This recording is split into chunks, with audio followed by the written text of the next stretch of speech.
ପରାଜୟ ପରେ ଦଳର ନେତାଙ୍କୁ ମମତାଙ୍କ ଚରମ ବାଣୀ। ଦୀର୍ଘ 15 ବର୍ଷ କ୍ଷମତାରେ ରହିବା ପରେ 2026 ପଶ୍ଚିମବଙ୍ଗ ବିଧାନସଭା ନିର୍ବାଚନରେ ମମତା ବାନାର୍ଜୀଙ୍କ ଟିଏମସିକୁ ବିଜେପି ଠାରୁ ହାରିବାକୁ ପଡ଼ିଛି। ଏହି ପରାଜୟକୁ ଏଯାଏ ଦିଦି ସହଜରେ ଗ୍ରହଣ କରିପାରିନାହାନ୍ତି, କିନ୍ତୁ ସେ ପରାଜୟ ପରେ ଦଳୀୟ ନେତା ଓ କର୍ମୀଙ୍କୁ ଚରମ ବାଣୀ ଶୁଣାଇଛନ୍ତି। ଯେଉଁମାନେ ଦଳ ଛାଡ଼ିବାକୁ ଚାହୁଁଛନ୍ତି କିମ୍ବା ଅନ୍ୟତ୍ର ଯିବାକୁ ଚାହୁଁଛନ୍ତି, ସେମାନେ ବେଶ ମୁକ୍ତ ଭାବେ ଚାଲି ଯାଆନ୍ତୁ, ସେମାନଙ୍କୁ କେହି ବି ଅଟକାଇବେ ନାହିଁ। ସେହିପରି ନିକଟରେ ବିଧାନସଭା ନିର୍ବାଚନ ଲଢ଼ିଥିବା ନେତାମାନେ ପୁଣି ସଂଗଠନକୁ ତିଆରି କରନ୍ତୁ ବୋଲି ସେ କହିଛନ୍ତି। ନିର୍ବାଚନ ଲଢ଼ିଥିବା ଟିଏମସି ନେତାଙ୍କ ସହ ମମତା ଶୁକ୍ରବାର କାଳିଘାଟ ସ୍ଥିତ ବାସଭବନରେ ବୈଠକ କରିଥିଲେ। ଏହି ବୈଠକରେ ଦଳୀୟ ସାଂସଦ ଓ ଦଳର ଜାତୀୟ ସାଧାରଣ ସମ୍ପାଦକ ଅଭିଷେକ ବାନାର୍ଜୀ ମଧ୍ୟ ଯୋଗ ଦେଇଥିଲେ। ବଡ଼ ପରାଜୟ ସତ୍ତ୍ୱେ ଦଳୀୟ ସଂଗଠନର ପୁଣି ଉତ୍ଥାନ ହେବ ବୋଲି ସେ ବୈଠକରେ ଦମ୍ଭୋକ୍ତି କରିଛନ୍ତି। ସେ କହିଛନ୍ତି, ଯେଉଁମାନେ ଅନ୍ୟ ଦଳକୁ ଯିବାକୁ ଚାହୁଁଛନ୍ତି ସେମାନଙ୍କୁ ଯିବାକୁ ଦିଆଯାଉ, ମୁଁ ଦଳକୁ ପୁଣି ନୂଆ ଭାବେ ତିଆରି କରିବି। ଯେଉଁମାନେ ରହିବାକୁ ଚାହୁଁଛନ୍ତି ସେମାନଙ୍କୁ ମୁଁ କହିବାକୁ ଚାହୁଁଛି ଯେ କ୍ଷତିଗ୍ରସ୍ତ ଦଳୀୟ ଅଫିସକୁ ମରାମତି କରନ୍ତୁ, ରଙ୍ଗ ଲଗାନ୍ତୁ ଓ ସେଗୁଡ଼ିକୁ ପୁଣି ଖୋଲନ୍ତୁ।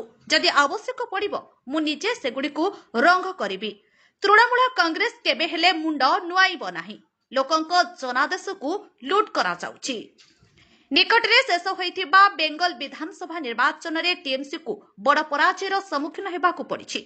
ଦଳ 294ଟି ଆସନରୁ କେବଳ 80ଟିରେ ଜିତି ପାରିଛି। ମମତା ବାନାର୍ଜୀ ନିଜର ଗଡ଼ ଭବାନୀପୁରରେ ବି ପରାସ୍ତ ହୋଇଛନ୍ତି।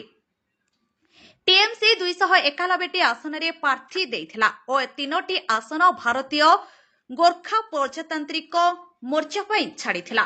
291 ପ୍ରାର୍ଥୀଙ୍କ ମଧ୍ୟରୁ 80 ଜଣ ଜିତିଥିବା ବେଳେ 211 ଜଣଙ୍କୁ ହାରିବାକୁ ପଡ଼ିଛି। ପରାଜୟ ପରେ ଅଧିକାଂଶ ପ୍ରାର୍ଥୀ ଆଭ୍ୟନ୍ତରୀଣ କନ୍ଦଳର ସାମ୍ନା କରିଛନ୍ତି ଓ ଦଳ ଛାଡ଼ିବାକୁ ଚିନ୍ତା କରୁଥିବା ରିପୋର୍ଟ ମଧ୍ୟରେ ମମତା କାଳିଘାଟ ବାସଭବନରେ ଶୁକ୍ରବାର ବୈଠକ କରିଥିଲେ। ଏହି ସମୟରେ ସେ ଦଳ ଛାଡ଼ିବାକୁ ଚାହୁଁଥିବା ନେତାକୁ ତୁରନ୍ତ ଚାଲିଯିବାକୁ କହିଛନ୍ତି। ଏହା ପୂର୍ବରୁ ରେଜଲ୍ଟ ଆସିବାର ଦିନକ ପରେ ଅର୍ଥାତ୍ ମେ 5ରେ ମଧ୍ୟ ମମତା ସମାନ କଥା କହିଥିଲେ।